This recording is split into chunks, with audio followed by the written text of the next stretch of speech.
The Tao of Self-Confidence, Episode 503. Welcome to the Tao of Self-Confidence, where I share stories of amazing women who have discovered their inner journey to self-confidence. Visit our website at thetaoofselfconfidence.com. Your inner journey to self-confidence awaits. Well, hello, friend. Welcome to the Tao of Self-Confidence, where I share stories of amazing women who have discovered their inner journey to self-confidence. I'm your host today, Sheena Yap Chan, and today I have an amazing woman on the show today. She is a writer and an actress, and I'm really excited to have her on and share her story with us today on self-confidence. So without further ado, I'm going to introduce you to Paget Kagy. Paget, how are you today? Maybe you can fill in a little bit more about yourself to our listeners. Hi, I'm doing great. Yeah, thank you for having me on. Well, just a short kind of bio. I was born and raised in Los Angeles. I studied at UC Berkeley, and then I moved back down to LA to pursue acting. At the end of 2016 is when I wrote the Asian American rom-com Cat Loves LA, and I turned it into a series which we just released on YouTube in December of 2017. Awesome. Well, thanks for sharing that. And what's your cultural background? I was born and raised in a predominantly Caucasian area, but to two very strong Korean American figures, my mother and father, and they really actively supported positive representations of Asian Americans in the media. So that kind of gives you a sense and explains why I have maybe a very Americanized background, but at the same time, I've always been very aware that there were a lot of issues with Asian American representation in American media. Thanks for sharing that. And I think that's great that you're out there, being the role model, having that Asian American representation in Hollywood, because I know it's still a little bit scarce. So I think that's great that you're out there doing that. And Paget, what's your favorite self-confidence quote?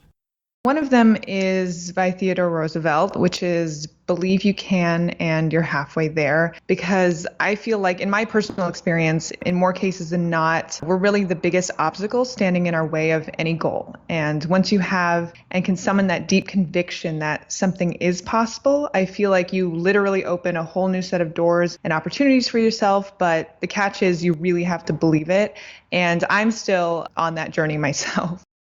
Thanks for sharing that, and totally agree. Belief is huge when it comes to confidence, because if you can't believe in yourself, you're not going to go out there and, take action to do what you want. So thanks for sharing that quote. And in your own words, how do you define self-confidence?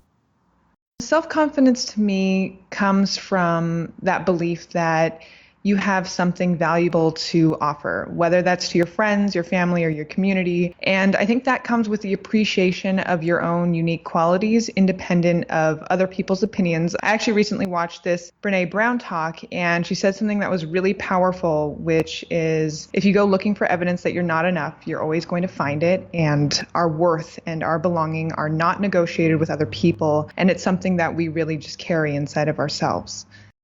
Thanks for sharing that. And I love how you mentioned that, right? Because as growing up as Asian, women, it's like we're always seeking for approval, not realizing like we are more than enough. And the more that we remind ourselves that we are enough and worthy to do whatever we want, we will go out there and have that confidence regardless of what others may think of us. So I really love that definition that you mentioned. And Paget, what was your life like before your discovery of self-confidence? Well, up until a couple of years ago, I felt like you were saying, I was always trying to prove myself to other people or look at myself through the lens of other people and ask, what is it that they want to see of me, or what is it that I can offer them? And I guess I largely felt ruled by this people-pleasing mentality that I need to live up to other people's wants or expectations instead of asserting my own unique qualities and values and, bring those to the table as my authentic self and knowing that they are worthwhile. Thanks for sharing that. And I think that's something we all go through, right? The people pleasing, feeling that, we can't be our true selves. And it's draining, it's really draining because it's like we feel trapped in our own bodies. And, what was that point in your life when you realized you are more than enough to go out there and do the things that you want, create an impact? What was that aha moment? Well, in producing and creating this series, I was forced to do a lot of things that I never thought I would have the courage or just ability to do. So in a way, surpassing my own expectations of myself and surprising myself was really valuable, because in doing that, I started to naturally build this sort of self-confidence of knowing deep down that, I am capable of a lot more than what I even give myself credit for. And if I even sort of question that, I like now have this thing to point to and be proud of and, have as evidence of it. Thanks for sharing that. And I think that's great, right? And yeah, when you create something that you love and something that you do on your own, we do surprise ourselves, right? It's like we never knew we had it in us, but it's just amazing what you can do and what you're capable of. And, it just gives you more evidence of like, what else can you do? And like you mentioned, looking back at your past accomplishments, it's like, if you can do it once, you can do it again. And, because of these realizations, what's your life been like now? It's still a process. I still second guess myself at times, and I think it's human and we all do on some level. But now it's more quickly overpowered by this knowledge that I am valuable and I do have something to contribute. And so even though I still question myself at times, it's more of a quick recovery for me now. Thanks for sharing that. And I totally understand what you mean, because we all go through doubts, and sometimes you just have to look back and see what you've done and realize like, okay, I know I'm okay. It's just, sometimes we just go through that. We're humans, right? We're not like superhuman, like with no emotions. So, it's okay to have those doubts. Just knowing how to kind of get out of it is what counts the most. So I really love that you mentioned that. And Paget, if to the woman who's listening to your episode, she may be in her own journey of self-confidence, what would be that one tip you would give to her?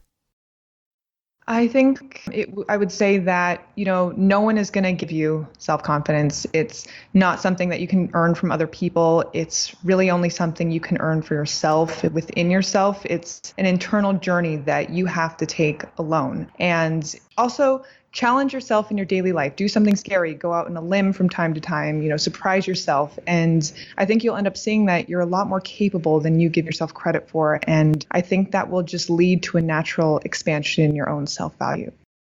Thanks for sharing those tips. And Paget, if our listeners wanted to get to know a little bit more about you and what you do, or check out your show, Cat Loves LA, is there any links or social media profiles we can connect with?